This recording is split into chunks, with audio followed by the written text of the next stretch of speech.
વિસાવદર વિધાનસભાની પેટા ચૂંટણીમાં મતદાન યોજાયું છે। મેં મારા બૂથ ઉપર આણંદપુર ગામે મારા મતનો સહી અધિકારનો ઉપયોગ કરેલ છે।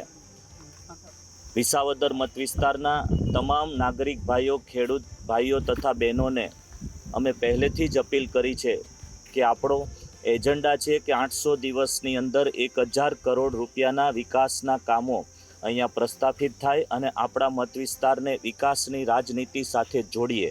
એ દિશામાં આજે 157 ગામે ગામથી લોકોનો ખૂબ જ ઉત્સાહ છે અને મને આશા છે કે 25,000થી પણ વધારે મતોથી ભારતીય જનતા પાર્ટીનો વિજય થશે। નકારાત્મક રાજનીતિ કરનારાઓને વિસાવદરના મતદાર ભાઈઓ સબક શીખવાડશે અને અમારો મત વિસ્તાર એ શાંતિપ્રિય અને ખેતી કરી અને મહેનત કરી અને કરનારા અમારા મત વિસ્તારના ભાઈઓ બહેનોમાં અમારા વિસ્તારમાં કોઈ અશાંતિ ન ફેલાવે બહારથી આવીને એના માટેના મત આપી અને ભારતીય જનતા પાર્ટીનો જ્વલંત વિજય થવાનો છે। કિરીટભાઈ, 2012 પછી તો ભાજપનું અહીંયા કોઈ કરતા કોઈ પ્રતિનિધિ નહોતા, આપ પૂરા મત વિસ્તારમાં ફર્યા છો, શું આપને પ્રતિભાવો મળ્યા? દરેક ગામડે ગામડે એવો પ્રતિસાદ મળી રહ્યો છે કે હવે માત્ર 2.5 વર્ષ જેટલો સમયગાળો બાકી છે। એમાં અમારા ઘણા બધા મુદ્દાઓ જે છે, દાખલા તરીકે સૌની યોજનાના પાણીને ચેકડેમ સુધી પહોંચાડવું, નવા અમારા 3 ડેમો છે એ અમારા મત વિસ્તારમાં સ્થાપિત કરવા, પરબનો અષાઢી બીજના મેળાને રાષ્ટ્રીય ફલક ઉપર જે રીતે ઘેડ માધુપરમાં છે એ રીતે લઈ જવો, સાસણમાં જે રીતે સિંહ દર્શન થાય છે એ રીતે અમારા ગીર બોર્ડરના ગામડાઓમાં રોજીરોટી મળી રહે એ પ્રમાણેના પ્રયત્ન કરવા, અમારા યુવાન ભાઈઓ માટે મોટું સ્પોર્ટ્સ કોમ્પ્લેક્સની સ્થાપના કરવી, આ બધા મુદ્દાઓને સાથે લઈ અને ખાસ કરીને ખેતી ક્ષેત્ર સાથે અમે જોડાયેલા છીએ ત્યારે અમારા મત વિસ્તારમાં પ્રાકૃતિક ખેતી કૃષિ યુનિવર્સિટીની સ્થાપના થાય અને ખેડૂતો છે એ પ્રાકૃતિક ખેતી અપનાવે એ માટેના અમારા જે પ્રયાસો છે એને જ્વલંત ગામડે ગામડે ખૂબ જ સકારાત્મક રીતે પ્રતિસાદ મળી રહ્યો છે। પ્રતિસ્પર્ધીએ છેલ્લે જે હાથકંડાઓ અપનાવ્યા છે તેને કઈ રીતે જુઓ છો?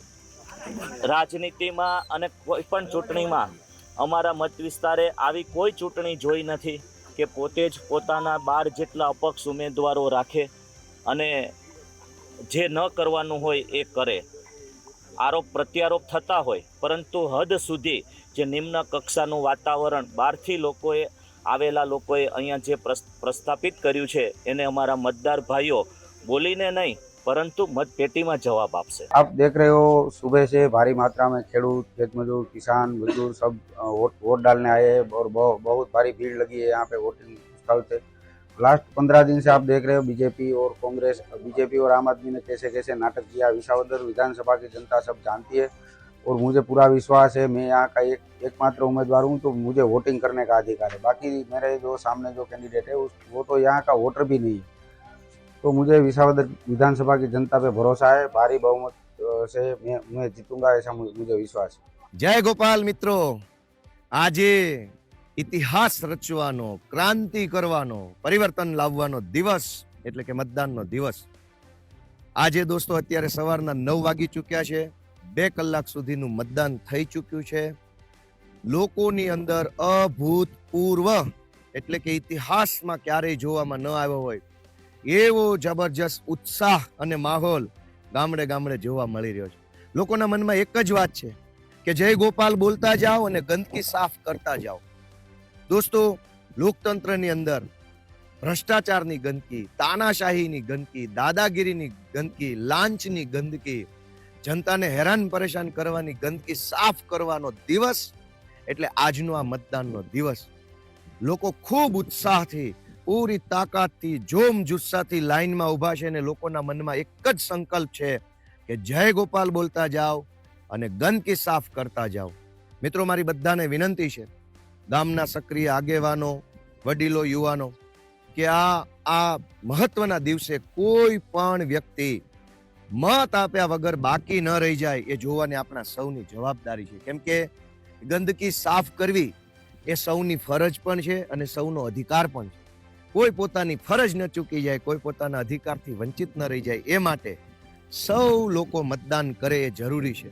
બીજી એક નમ્ર વિનંતી છે મિત્રો કે બોગસ મતદાન ન થાય એના માટે પણ આપણે લોકતંત્રના પ્રહરી એટલે કે લોકતંત્રની રક્ષા કરનારા રક્ષક બનીને આપણે આજે દિવાલની જેમ ઊભું રહેવાનું છે. આજે લોકશાહી વિરોધી તત્વો, ભારત વિરોધી તત્વો, સત્તા સમર્થક તત્વો એ ખૂબ મોટા પાયે પોતાની ગેરરીતિ કરવાની કોશિશ કરશે. પણ તમે જો એક યોદ્ધા બનીને, દિવાલ બનીને, સૈનિક બનીને ઊભા હશો તો આપણા દેશના લોકતંત્રને કોઈ અટકાવી નહીં શકે, લોકતંત્રને કોઈ નુકસાન નહીં પહોંચાડી શકે. દોસ્તો, અત્યાર સુધીમાં આ 9 વાગ્યા સુધીમાં હું આશરે 15 થી 20 ગામની અંદર મુલાકાત લઈ ચૂક્યો છું. લાઈનમાં ઉભેલા માણસો ખૂબ ઉત્સાહ ઉર્જા સાથે લાઈનમાં ઉભા છે. સૌના મોઢે એક જ વાત છે કે છેલ્લે જ્યારે કેશુ બાપા અહીંયા હતા ત્યારે આટલી ઉર્જા અને આટલો ઉત્સાહ લોકોના ચહેરા પર હતો. એ પછી આજે ફરીથી જાણે અવસર આવ્યો હોય એવી રીતે લોકો ઉત્સાહથી મતદાન કરી રહ્યા છે. બસ 3 જ વિનંતી છે કે ઉત્સાહથી મતદાન કરો, 100% મતદાન થાય એની સૌ કોશિશ કરે, બોગસ મતદાન બિલકુલ ન થાય એના માટે સૌ જાગૃત રહે, ગામમાં અને આખા વિસ્તારમાં શાંતિપૂર્ણ માહોલ જળવાઈ રહે એવા આપણે સૌ પ્રયત્નો કરીએ. ફરી એક વખત જય ગોપાલ બોલતા જાઓ, કચરો સાફ કરતા જાઓ એવી અભ્યર્થના સાથે જય જય ગરવી ગુજરાત.